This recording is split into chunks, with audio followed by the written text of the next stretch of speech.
Welcome to my YouTube channel. Please like and subscribe. Hello students, welcome to my YouTube channel. Please like and subscribe. है ना, आप लोग channel को देखते हैं, वीडियो देखते हैं, इसके बाद इसको लाइक और सब्सक्राइब कर दिया करिए, जिससे मेरा हौसला भी बढ़ता है और मैं वीडियो बनाने के लिए एक्साइटेड होता हूँ। तो चलिए, आज का मेरा जो टॉपिक है 12th फिजिक्स में चैप्टर 2 का है पैरेलल प्लेट कैपेसिटर। क्या होता है पैरेलल प्लेट कैपेसिटर? इसमें क्या निकालेंगे? पैरेलल प्लेट कैपेसिटर का हम कैपेसिटेंस निकालने जा रहे हैं। कैपेसिटेंस का मतलब होता है उसकी क्षमता। पैरेलल प्लेट कैपेसिटर, कैपेसिटर काम क्या करता है? Capacitor which device is name, उस डिवाइस का नाम है कैपेसिटर, और उसकी जो वर्किंग है, जो वो काम करता है, वो है कैपेसिटेंस। तो कैपेसिटेंस उसकी वर्किंग है और कैपेसिटर उसका नाम है। तो यहाँ पर जो कैपेसिटर है वो है parallel plate. Parallel plate capacitor में हम क्या निकालने जा रहे हैं? कैपेसिटेंस निकालने जा रहे हैं। पहले तो हम डायग्राम बना के आपको दिखाते हैं। ये मैं एक कैपेसिटर लिया, पैरेलल प्लेट है तो दो प्लेटें मैंने रखी, तो दोनों कैसी प्लेटें हैं? पैरेलल प्लेटें हैं। ठीक है, ये पैरेलल प्लेट है। एक नेम मैंने कर दिया A and B, same area same volumes. तो यहाँ पर दो प्लेटें मैंने ली हैं और इनके बीच का जो डिस्टेंस है separated on a distance small D, और बीच का मीडियम जो है एयर मीडियम है। बीच में मैंने कुछ भी नहीं, एयर में लिख नहीं रहा हूँ, बस मैंने बता दिया। अच्छा, प्रिंसिपल आप लोगों ने इसके पहले वाला जो लेक्चर देखा होगा, इसका प्रिंसिपल सुना होगा कि जब अपन ए प्लेट पे क्या कर देते हैं, A plate A given a charge positive, plate A को मैं पॉजिटिव चार्ज एक वायर से कनेक्ट करके देता हूँ। यहाँ पे वायर मैं शो नहीं कर रहा हूँ, बट मैं ए प्लेट को कौन सा चार्ज दे दिया? मैंने पॉजिटिव चार्ज दे दिया। तो जब ए प्लेट को मैं पॉजिटिव चार्ज दूंगा तो by induction process plate B inside negative charge and outside positive charge. Plate B connect into earth, plate B किससे जुड़ गया? अर्थ से। अर्थ में जुड़ने की वजह से जो है, अर्थ जो है वेरी पॉजिटिवली होता है, तो अर्थ क्या करेगा? पॉजिटिव को ऑब्जर्व कर लेगा, पूरी तरह से निगलेक्ट कर देगा।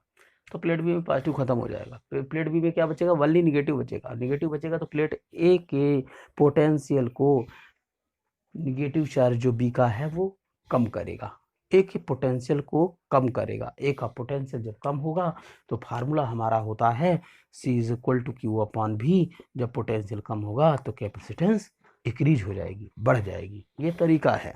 तो ये इसका माने प्रिंसिपल हुआ, वर्किंग हुई। अब इसमें कॉन्स्ट्रक्शन में लिखेंगे, let two equal volume equal area same metals plate A and B separated on a small d distance and on a parallel plate A given a charge positive, then the by induction process plate B inside negative and outside positively charged. Plate B connected into earth, so positively charged and going on the earth, and then plate B totally negative, and finally plate A potential decreases. In this formula C is equal to Q upon V, capacitance capacitor will be creases. ये हमारे लिए basically रहा। अच्छा, और एक चीज़ बताएंगे, जो हमारा ए प्लेट है, प्लेट बी है, जो इसका मेटल है, जो भी इसका मटेरियल है, उसके लिए जो डेंसिटी है, डेंसिटी मैं सिग्मा लेता हूँ। डेंसिटी मैंने सिग्मा ली है, तो यहाँ पर जो सिग्मा है वो डेंसिटी है। सिग्मा क्या है? डेंसिटी है। चलिए अब हम आगे लगाते हैं। जब डिस्टेंस सब मैंने बता दिया आपको, डिस्टेंस डी है, सिग्मा इसकी डेंसिटी है, यहाँ पे इसकी भी डेंसिटी सिग्मा, इसकी भी डेंसिटी सिग्मा है। ठीक है, तो सबसे पहले बात ये आती है, मैं ए पर क्या दे रहा हूँ? चार्ज दे रहा हूँ। चार्ज दे रहा हूँ तो इलेक्ट्रिसिटी आएगी। इलेक्ट्रिसिटी आएगी तो जो इलेक्ट्रिसिटी इसमें मतलब फैलेगी, जो डिस्ट्रीब्यूट होगी, तो यहाँ पर उस इलेक्ट्रिसिटी को मैं लिखूंगा E is equal to sigma upon epsilon not in equation first. ध्यान रखिएगा, यहाँ मैंने लिख के रखा हुआ है। बेसिकली नॉलेज के लिए कौन कौन से फार्मूले यूज में आएंगे, एक फार्मूला ये भी यूज में आएगा, C is equal to Q upon V use में हम लेंगे, और एक फार्मूला सिग्मा के लिए भी होता है।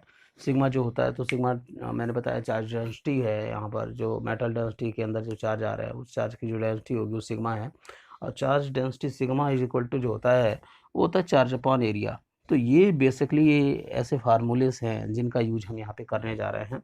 तो सबसे पहले हम यहाँ पे जो चार्ज दे रहे हैं, उससे चार्ज जो इलेक्ट्रिसिटी आ रही है वो E is equal to sigma upon epsilon not, question number 1।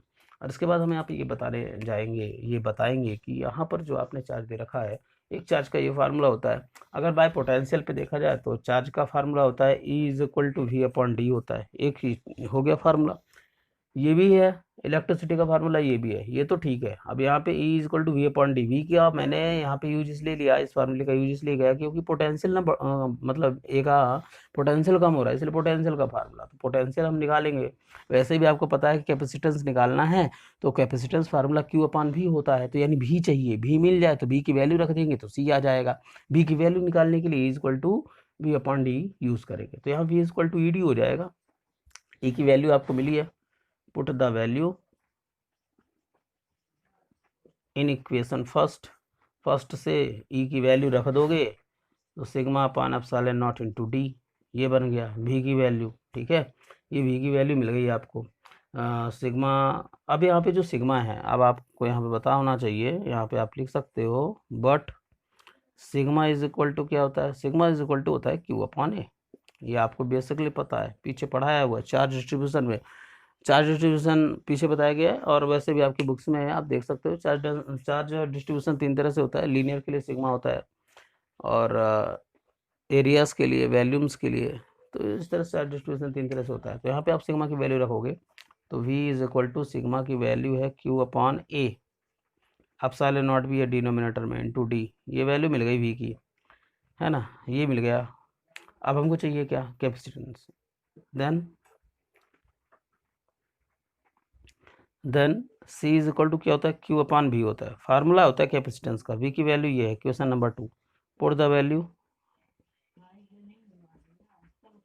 Value in equation second से वैल्यू रखो तो कैपेसिटेंस C थोड़ा सा C Q की वैल्यू है, Q तो वैसे ही रहेगा, V की वैल्यू है Q × D/A/ε0, Q से Q कैंसिल। अब मैं थोड़ा सा ऊपर इरेज करूँगा, इधर इरेज कर देता हूँ और यहाँ पे मैं लगा देता हूँ।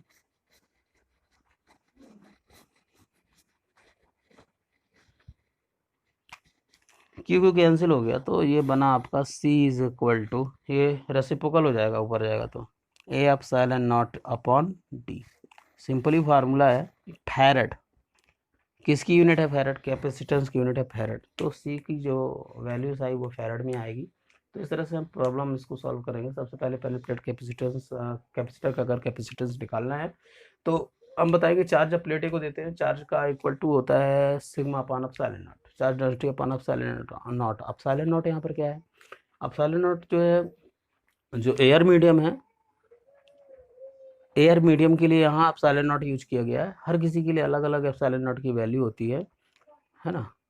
तो यहाँ पे चार्ज परमेबिलिटी बोली जाती है, परमेबिलिटी ε0 है जो एयर के लिए है। E की वैल्यू हो गई, E=V/D भी होता है। V की वैल्यू निकालना है तो ED हो गया। E की वैल्यू मैंने यहाँ इक्वेशन फर्स्ट से यहाँ पे पुट कर दिया, ऐसा बन गया, है ना। V σ/ε0 × D, और एप्सिलॉन होता है charge density charge upon area, तो सिग्मा की वैल्यू मैंने रख दी, चार्ज अपॉन एरिया, ये V मिल गया। देन कैपेसिटेंस क्या होता है, C Q/V, तो ये V की वैल्यू यहाँ पे रखेंगे, put the value in equation second से मैंने V की वैल्यू यहाँ पे रख दी, तो V की वैल्यू रखी तो Q से Q कैंसिल, बाकी जो चीज़ें थी डिनोमिनेटर में थी तो रेसिप्रोकल हो जाएंगी। तो आ गया कैपेसिटेंस, आ गया फैरेड में, तो पैरेलल प्लेट के लिए रहा। Thank you. इस तरह से आप इसको जो है तो अच्छे तरीके से समझिए, और इस फार्मूले का यूज़ भी होता है जब आगे हम न्यूमेरिकल सॉल्व करेंगे तो वहाँ इसका यूज़ होगा। तो इस तरह से ये हमारे लिए इम्पोर्टेंट रहा। और इसके अलावा ये पैरेलल प्लेट कैपेसिटर्स जो है, तो ये तो पैरेलल प्लेट है ही है, बट एक और होता है पैरेलल प्लेट कैपेसिटर इन डाइलेक्ट्रिक मीडियम, बस इतना लिखा रहेगा, इन डाइलेक्ट्रिक मीडियम। डाइलेक्ट्रिक मीडियम अगर कर दिया तो दोनों प्लेट के बीच में एक डाइलेक्ट्रिक मीडियम रखेंगे। डाइलेक्ट्रिक मीडियम मतलब, डाइलेक्ट्रिक मीडियम का मतलब होता है एक प्लेट और रख देंगे जो कि डाइलेक्ट्रिक मीडियम के लिए रहेगी, वो उसको हम अगले लेक्चर में देखेंगे। आज इतना ही, वेलकम, थैंक्स।